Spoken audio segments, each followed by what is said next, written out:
Assalamualaikum warahmatullahi wabarakatuh. Alhamdulillah ya, hari ini kita bisa bertemu kembali belajar bersama. Hari ini kita mulai pembelajaran tematik tema 9 subtema 3. Nah, kita awali dengan belajar MUPEL PPKN dan MUPEL Bahasa Indonesia ya. Yang pertama, pelaksanaan hak dan kewajiban. Setiap individu pasti akan melaksanakan hak dan kewajibannya. Nah, beberapa perilaku manusia sering memicu terjadinya bencana alam. Misalnya banjir, tanah longsor, kebakaran hutan, dan krisis air bersih. Mengapa perilaku manusia dapat memicu bencana alam? Karena perbuatan manusia yang tidak bertanggung jawab itu yang merusak alam itu. Sehingga terjadi bencana alam dan merugikan manusia itu sendiri.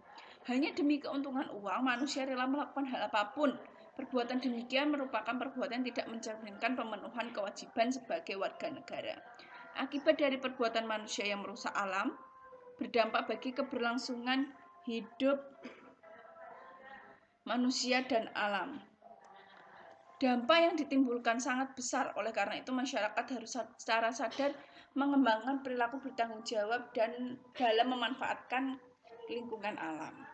Demi menjaga alam, masyarakat bisa melakukan kerja bakti secara rutin, membersihkan lingkungan serta bergotong royong membangun sarana dan prasarana kebersihan. Selain kelestarian alam tetap terjaga, kegiatan tersebut juga dapat menunjukkan adanya sikap persatuan dan kesatuan. Nah, melestarikan sumber daya alam. Bagaimana ya? Nah, kita baca halaman 185 dan 186 ya.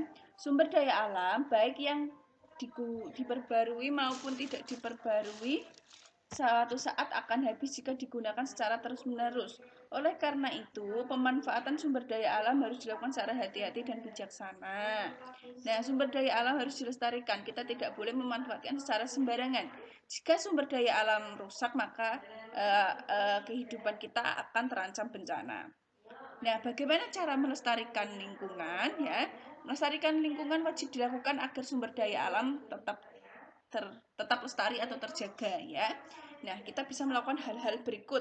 Yang pertama, penghematan bahan bakar energi dan air, terus penggunaan energi alternatif, reboisasi, tidak menebang pohon hutan secara sembarangan, melakukan daur ulang sampah, terus melakukan pembibitan jenis tanaman unggul.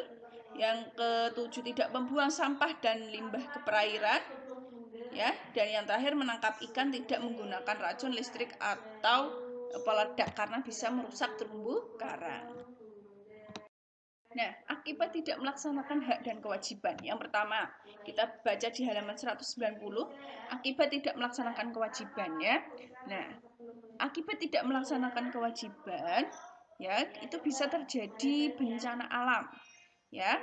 Nah, sebagai warga negara yang baik, kalian harus melaksanakan hak dan kewajiban secara seimbang.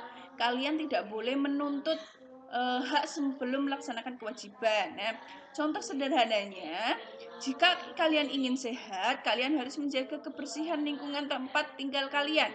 Jika menginginkan terhindar dari banjir, kalian jangan membuang sampah di sungai. Dan jika menginginkan udara bersih, maka kalian harus menanam pohon. Nah, sedangkan akibat tidak memperoleh hak itu biasanya ya kita akan hak kalian sebagai warga negara itu misalnya kalian tidak memperoleh hak, kalian akan merasa sedih, kecewa dan marah. Nah, maka dari itu hak dan kewajiban itu harus dilakukan seimbang. Ketika kalian sudah melakukan kewajiban, maka kalian pasti akan memperoleh hak sesuai dengan yang sudah kalian lakukan. Nah, hemat energi. Ayo kita baca bersama ya tentang hemat energi. Hemat energi halaman 153 tentang ayo menghemat.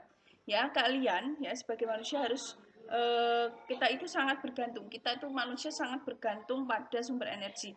Oleh karena itu, kita sebagai manusia harus pintar-pintar menghemat energi ya.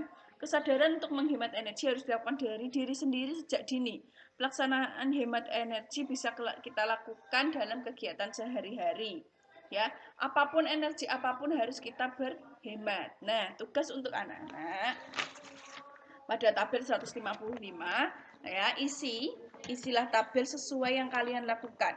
Misalnya mematikan listrik pada pagi hari dicentang, misalnya tidak disilang. Jadi kalau kalian melakukan hal tersebut dicentang, jika tidak disilang ya. Tugasnya dilaksanakan selama 1 minggu, setelah tugas selesai bisa dikumpulkan ke bu guru. Seperti itu ya. Alhamdulillah, terima kasih itu yang bisa Bu Sherly sampaikan untuk hari ini. Semoga bermanfaat untuk anak-anak ya. Akhir kata, wassalamualaikum warahmatullahi wabarakatuh.